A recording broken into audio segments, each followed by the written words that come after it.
আসসালামু আলাইকুম ভিউয়ার্স, আপনারা সবাই কেমন আছেন?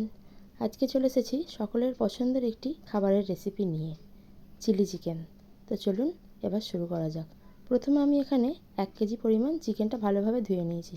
তারপর দিয়েছি পরিমাণ মতো লবণ, 2 চামচ পরিমাণ ধনে গুঁড়ো, 2 চামচ পরিমাণ জিরে গুঁড়ো আর 2 চামচ পরিমাণ লঙ্কা গুঁড়ো, আর দেব 2 চামচ পরিমাণ আদা রসুনের পেস্ট।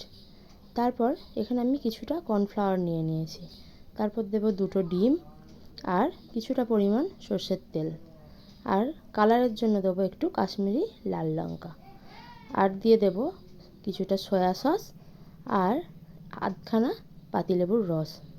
এবার এটা ভালো করে ম্যারিনেট করে নেব। তারপর কড়াইয়ে অনেকটা সর্ষের তেল দেব। তারপর ম্যারিনেট করা চিকেনগুলো একে একে ভাজার জন্য ছেড়ে দেব। চিকেনটা যেহেতু অনেকটা ছিল তাই আমি দুবারে ভেজেছি।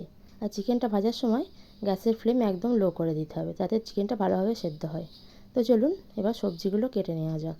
তো এখানে আমি 2টো ক্যাপসিকাম, 4টে বড় পেঁয়াজ আর 2টো বড় বড় টমেটো নিয়েছি। ঠিক এভাবে কিউব করে কেটে নিতে হবে। তারপর চিকেনগুলো এভাবে লাল লাল করে ভেজে তুলে নিতে হবে।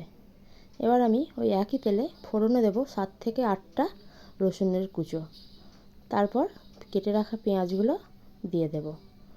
তারপর পেঁয়াজটা কিছুক্ষণ ভাজার পরে ক্যাপসিকাম আর টমেটো কুচোটাও দিয়ে দেব। তারপর ভালো করে নেড়েচেড়ে ভাজবো। হ্যাঁ, এতে আমি কিছুটা লবণও দিয়ে দিয়েছি। এবার তারপর দেব আমি এখানে 4টে মতো কাঁচা লঙ্কা কুচো। এবার আমি চিলি চিকেনের সসটা রেডি করে নেব। প্রথমে দিলাম গ্রিন চিলি সস, তারপরে দেব রেড চিলি সস আর সয়া সস। তারপর এখানে আমি চিকেন ভাজাগুলো পেঁয়াজ আর ক্যাপসিকামের ওপর দিয়ে দেব। ক্যাপসিকামটা আর পেঁয়াজটা প্রায় 80% ভাজা হয়ে গেছিলো। এবার সসগুলো দিয়ে দেব। এখানে আমি টমেটো সসটাও দিয়েছি, সেটা আর দেখানো হয়নি।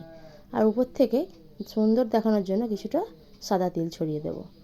তৈরি হয়ে গেল একটি সুন্দর খাবার রেসিপি, চিলি চিকেন। এটা আপনি ফ্রাইড রাইস দিয়ে বা রুটি দিয়েও খেতে পারেন। ভিডিওটি ভালো লাগলে লাইক করে দেবেন আর চ্যানেলটি সাবস্ক্রাইব করে দেবেন।